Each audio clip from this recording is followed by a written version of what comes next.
মন্ত্রী আমাদের পাশে থাকে। আরে ও তো মোহর ছাড়া আর কিছুই চেনে না। ওকে খবর দিয়েছি এক্ষুনি এলো বলে। রাজামশাই, কৃষ্ণনগরের মন্ত্রী এসেছেন। ওকে ভেতরে পাঠিয়ে দাও। প্রণাম খাম্বাজ রাজ। এ কি রানীমা, আপনি? আমি তোমাদের কৃষ্ণনগরের রানীমা নই, আমার নাম ললনা। আমি হরেক রকমের গলায় কথা বলতে পারি। এটা আমার আসল গলা। ওরে বাবা রে বাবা রে বাবা, আপনি তো প্রতিভার জলজ্যান্ত রূপ। একে আপনি কোথা থেকে পেলেন খাম্বাজ রাজ? বেশ কিছুদিন আগে একটা যাত্রা দেখতে গিয়ে ললনার সাথে পরিচয় হয়। ওর ব্যাপারে সবকিছু জানার পরে আমার মাথায় একটা বুদ্ধি খেলে যায়। তাই আপনি আমাকে ডেকে পাঠিয়েছেন, তাই তো? একদম তাই। আমার একটা পরিকল্পনা আছে। ছলে বলে কৌশলে ওই কৃষ্ণনগরের আসল রানীকে কিছুদিনের জন্য বাইরে পাঠাতে হবে, আর সেই সুযোগে সেসব দায়িত্ব আমার ওপরে ছেড়ে দিন। আমি নিজের দায়িত্ব নিয়ে ললনাকে কৃষ্ণনগরের রানীর সমস্ত আদব কায়দা শিখিয়ে দিয়েছি। এখন শুধু আমি বাকি ব্যাপার নিয়ন্ত্রণ করব। এখন মহারাজ বাৎসরিক হিসেব নিয়ে ব্যস্ত, তাই রানীমা চলে যাবেন আর তার বদলে ঢুকবে ললনা দেবী। তাহলে আর দেরি কেন? আজ রাতেই বেরিয়ে পড়ো। আর যদি আমার পরিকল্পনা অনুযায়ী এগোতে পারো, তাহলে কিছুদিন পরে তুমি হয়ে উঠবে কৃষ্ণনগরের রাজা। আমার কত দিনের আশা। চলুন তাহলে। হ্যাঁ চলুন, রাজবাড়ির বাকি ব্যাপার যেতে যেতে বুঝিয়ে দেব। রানীমা কিভাবে কথা বলেন, কাকে কি বলে ডাকেন, রাজবাড়ির কোথায় কি আছে সব।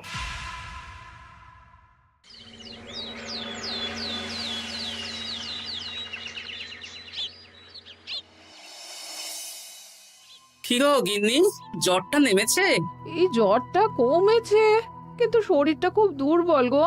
তুমি পারলে ভাতটা রান্না করে রাজবাড়ি যাও, আমি বেলার দিকে এই কিছু একটা তরকারি করব। না না গিন্নি, তোমাকে এই শরীরে রান্না করতে হবে না। আমি তরকারির সবজি কুটে রাখছি। হ্যাঁ, ওই পুটির মাকে বলে রাখবো, ও এসে রান্না করে দেবে। তাহলে তো ভালোই হয়। জ্বরে একেবারে শরীরটা দুর্বল করে দিয়েছে গো। হ্যাঁ, তুমি বিশ্রাম নাও গিন্নি, আমি রান্নাঘরে যাই। কি গোপাল আজকে এখনো এলো না? ও কোনোদিন সময় এসেছে মহারাজ? ওকে তাড়িয়ে আপনি একটা কাককে রাজসভায় রাখলেও সে সময়ে আসবে। আসলে গোপালের গিন্নির খুব জ্বর, আমি দেখে এসেছি। তাই হয়তো ওর গিন্নির সেবা শুশ্রূষা করতে গিয়ে গোপালের দেরি হচ্ছে। তোমাকে আর গোপালের হয়ে কাসুন্দি গাইতে হবে না। এই তোমরা থামো তো। একটু দেরি হয়ে গেল মহারাজ। আসলে গিন্নির খুব জ্বর, তাই কিছুটা রান্না করে এলাম। আচ্ছা আচ্ছা আচ্ছা, তা এখন তোমার গিন্নির শরীর কেমন আছে? আগের থেকে ভালো আছে মহারাজ, জ্বরটা কমেছে, কিন্তু শরীর খুব দুর্বল। বেশ বেশ, একটু যত্নআত্তি করো। যাই হোক, আজকে সারা বছরের খরচের হিসেব আর আগামী অর্থনৈতিক বছরের প্রকল্প নিয়ে আলোচনা হবে। আলোচনা শুরু করা হোক।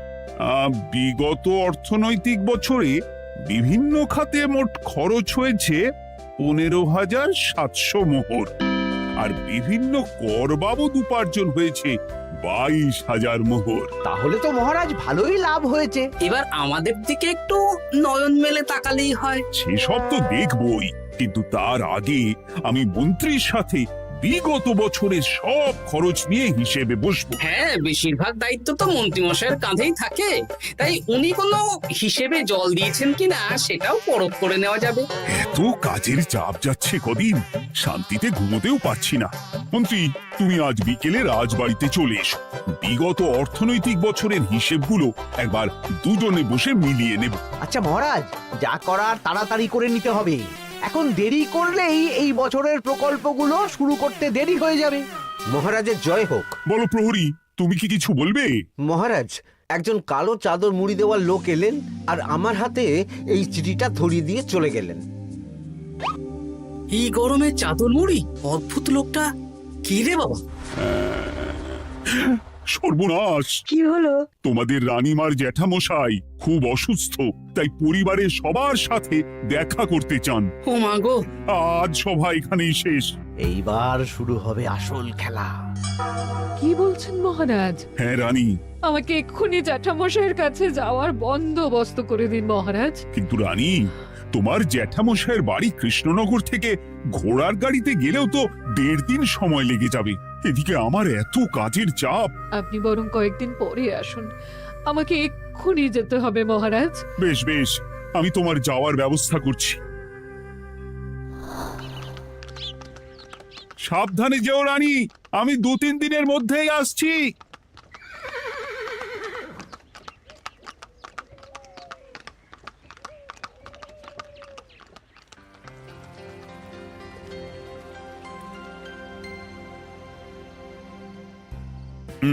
মন্ত্রী, বিগত অর্থনৈতিক বছরে আমাদের পাঠশালার উন্নতির জন্য কত খরচ করা হয়েছিল একটু দেখো তো। সব মিলিয়ে মোট 150 মোহর মহারাজ। কিন্তু আমার এখানে তো 170 মোহর দেখাচ্ছে। 170 মোহর? তা কি করে হয়? একই রানীমা, আপনি ঘোড়ার গাড়ি করে গেলেন আর হেঁটে চলে এলেন। সে আমার ব্যক্তিগত ব্যাপার, তুমি তোমার কাজ করো।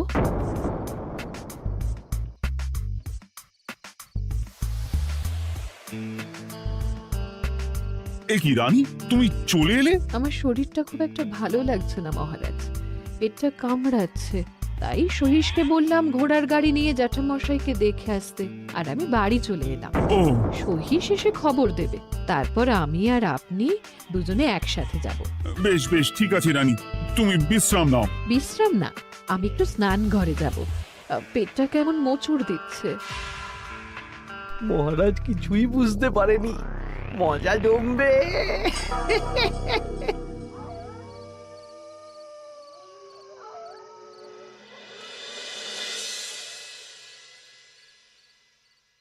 এ কি রানী, তুমি তোমার সব গয়না গাটি বের করছো কেন? আমার আর এই পুরনো নকশার গয়না পছন্দ নয় মহারাজ।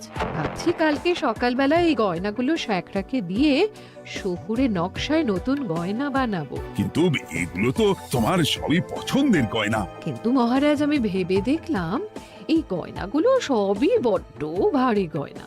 আমি শহুরে আধুনিক নকশার হালকা গয়না পরবো।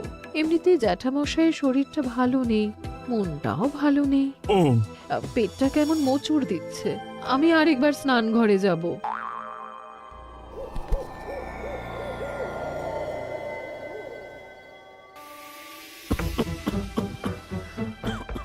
ওই তো মন্ত্রী মশাই এসেছে।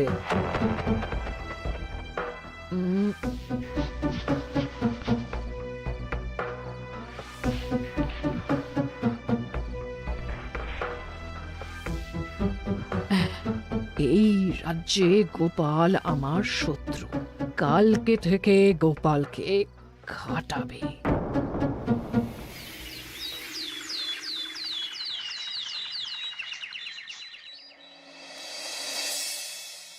হায় হায় হায়, কি হলো রানী, কি হলো? গতকাল রাতে আমার সমস্ত গয়না চুরি হয়ে গেছে। বলো কি প্রহরী? বলুন মহারাজ। গতকাল রাতে রানীর সব গয়না চুরি হয়ে গেছে। তুমি আরেকজনকে নিয়ে এক্ষুনি খোঁজ করা শুরু করো। যথাজ্ঞা মহারাজ।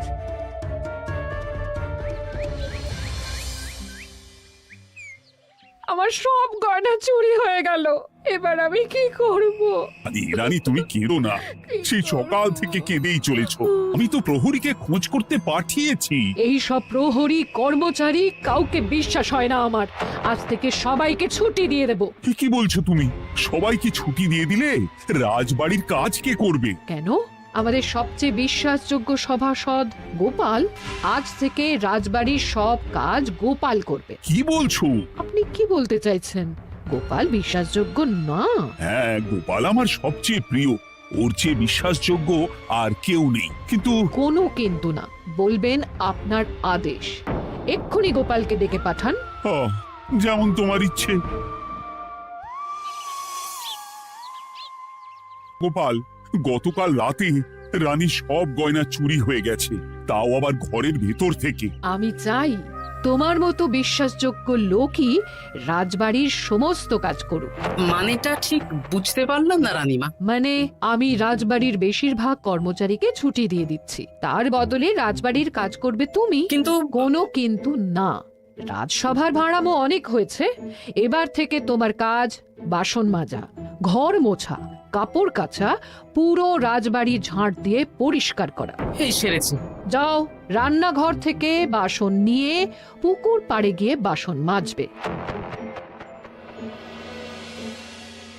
এ কি গোপাল, রাজসভা থেকে সোজা পুকুর পাড়ে?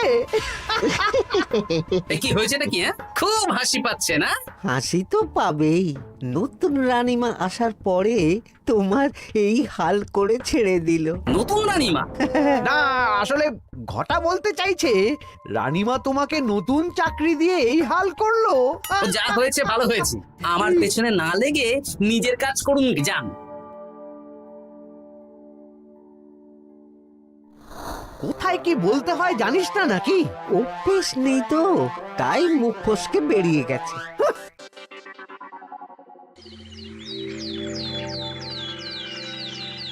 রাজ্যে চোরের উপদ্রব বেড়ে গেছে, তাই আমরা কিভাবে চোরের উপদ্রব কমানো যায় সেই নিয়ে আজকে একটা আলোচনা করব। কিন্তু মহারাজ, রাজসভায় এখনো তো সবাই আসেনি। এই তো এসে গেছি। ওই রাজবাড়ির জামা কাপড় কাচ্ছিলাম। এ কি, গোপাল এখন রাজবাড়ির জামা কাপড় কাচে? হ্যাঁ, সেসব করতে গিয়ে আমার নিজের জামা কাপড়ই ভিজে গেল, তাই বদলে এলাম। মহারাজ, রানীমা ঘোড়ার গাড়ি করে এসেছেন। মানেটা কি? রানী তো রাজবাড়িতেই আছে। হে কি মহারাজ, আমি প্রহরীদের কাছে শুনলাম আমার মতন দেখতে কেউ রাজবাড়িতে উড়ে এসে জুড়ে বসেছে। মানে তুমি তো আগেই চলে এলে। কি কাণ্ড! এই কে? শুনলাম আমার মতন দেখতে কেউ এসেছে। ও আচ্ছা, আপনি। তা কি চাই আপনার? বোঝো কাণ্ড, একরকম দেখতে একরকম গলা, এ বলে আমি আসল, ও বলে আমি। হয় হয় হয়, আসল নকল বোঝাই দায়। একটা নয়, দুটো রানী। আমার জ্যাঠামশাই একদম সুস্থ। এই মহিলা নিশ্চয়ই ভুয়ো চিঠি দিয়ে নিজের রাজবাড়িতে ঢোকার সুযোগ খুঁজছিল। একদম বাজে কথা বলবেন না। আপনি কে সত্যি করে বলুন। সমস্যা সমস্যা, ঘোর সমস্যা। আমার কোনো পাণ্ডিত্য দিয়ে বুঝতে পারছি না কে আসল আর কে নকল। আমি আসল, বিশ্বাস করুন। আমি তো এই মাত্র এলাম। না, আপনি নকল, আমি আসল। কিভাবে বুঝবো? আমি বলবো মহারাজ, এই যে এই রানী আসল। হ্যাঁ, কিন্তু মন্ত্রীমশাই, আপনি কি করে বুঝলেন? না মানে এই রানীমা তোমার উপরে এত ভরসা করে রাজবাড়ির কাজ করাচ্ছেন, কাউকে বিশ্বাস করেননি, একমাত্র তোমাকে বিশ্বাস করেছেন। এত ভালোবাসা, এত বিশ্বাস কার থাকতে পারে বলো? মানে গোপাল, তুমি রাজবাড়ির কি কাজ করছো? বাসন মাজা, ঘর মোছা, বাগান পরিষ্কার, অনেক কাজ করছি রানীমা। আপনার সব গয়না চুরি হয়ে গেল, তাই কাউকে বিশ্বাস করা যাবে না বলে ওই রানীমা আমাকে কাজে রাখলেন। এই ওই বন্ধ করে একটা উপায় বের করো। বেশ বেশ, আমি ধরে নিচ্ছি দুজনেই আসল। তাই আপনাদের দুজনকে আমি পরীক্ষা নেব, দেখব কে উত্তীর্ণ হন। তাই নাও।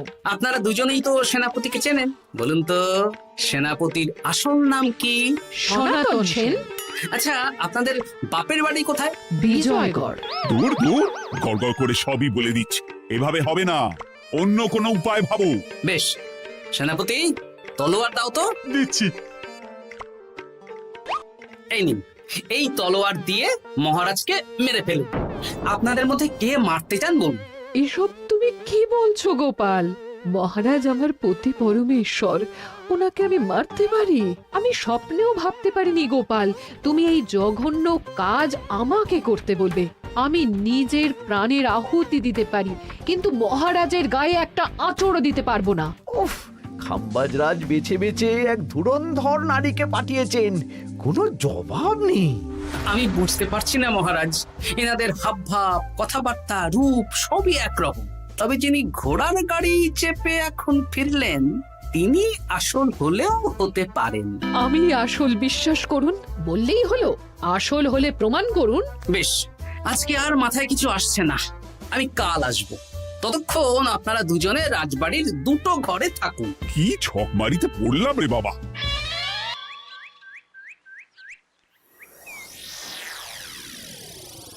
ললনা একদম তৈরি হয়ে এসেছে। দারুণ মজা হচ্ছে বলুন। এবার শুধু একবার আসল রানীকে সরিয়ে ললনা যদি রানী হয়ে যায়, তাহলে রানীর গয়নার মতন সব আমার হাতে চলে আসবে। তারপর কি হবে? তারপর ধীরে ধীরে মহারাজকেও কায়দা করে সরিয়ে দেব, আর খাম্বাজ রাজ আর আমি এই দুজনে মিলে এই রাজ্য চালাবো। কি বুদ্ধি আপনার মাথায়।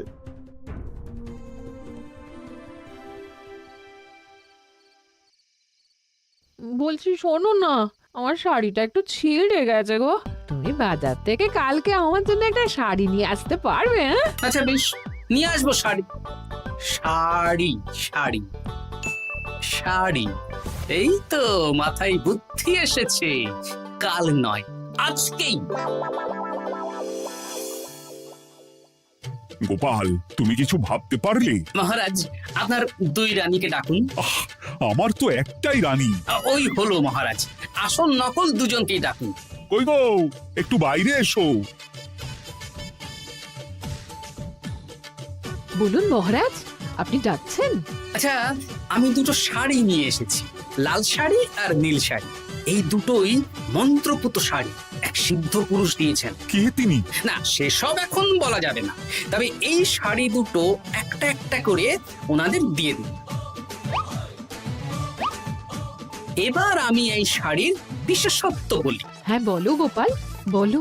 আপনারা দুজনেই আজ রাতে এই শাড়িটা পরবেন, সারা রাত পরে থাকবেন।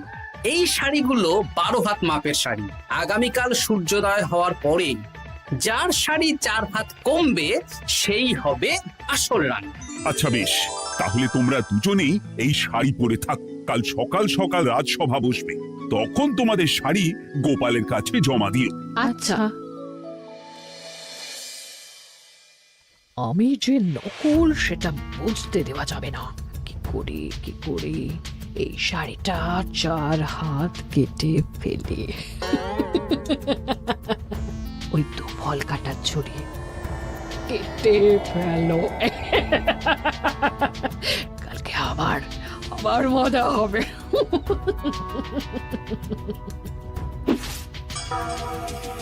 হে ঠাকুর, রক্ষা করো ঠাকুর, আমার শাড়িটা যেন 4 হাত কমে যায়। ঠাকুর রক্ষা করো।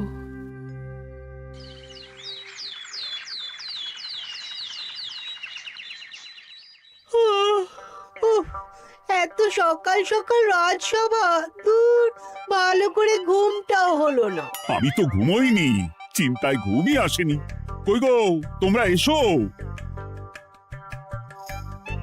এই নিন আমার শাড়ি, এবার মেপে দেখুন, এটা 4 হাত কমে গেছে। এই দেখুন মহারাজ, বিশ্বাস করুন আমি আসল, কিন্তু এই শাড়িটা সারা রাত পরে থাকা সত্ত্বেও 4 হাত তো দূর, 4 আঙুলও কমেনি। লাল শাড়িটাই ছোট মনে হচ্ছে। তাহলে তুমি আসল? উফ, বাবা, বাঁচা গেল। আয়, কে আছো? এই নকল রানীকে কারাগারে বন্দি করো। দাঁড়ান মহারাজ, বন্দি করতে হলে যার শাড়ি 4 হাত কমে গেছে তাকে বন্দি করুন। কেন? আমার শাড়ি তো 4 হাত কমে গেছে। শর্ত অনুযায়ী যে আসল তার শাড়ি তো 4 হাত কমবে না, আপনি ধরা পড়ে গেছেন নতুন রানীমা। এগুলো কোনো মন্ত্রপুত শাড়ি নয়, এগুলো আমার পরিকল্পনার প্যাচ। আপনি নিশ্চয়ই নিজেকে আসল প্রমাণ করার জন্য শাড়িটা কেটেছেন। না মানে, না না না, তাহলে কমলো কি করে? না মানে হয়ে গেল। সত্যি গোপাল, তোমার বুদ্ধির জবাব নেই। গোপাল, তুমি আমাকে বাঁচালে। এই যে নতুন রানীমা, চুপ করে কেন? ওকে আমি কারাগারে গিয়ে বেত মারছি, তাহলেই সব বলবে। বল, কে তুই বল? আসলে মানে আমার নাম ললনা। আমি যাত্রাপালা করি, অনেক রকম গলায় কথা বলতে পারি। কদিন আগে খাম্বাজ রাজ আর এই মন্ত্রী মশাই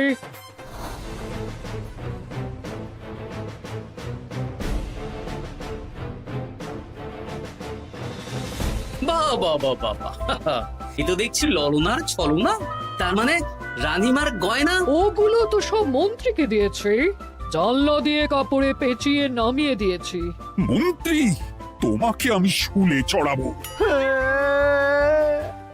ভুল হয়ে গেছে মহারাজ, আমাকে ক্ষমা করুন।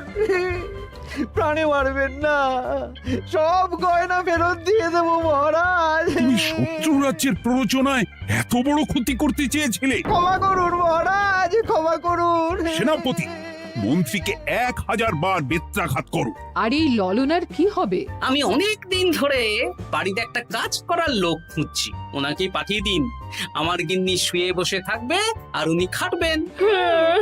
নয়, হ্যাঁ, ললনার ছলনা ভেস্তে গেল।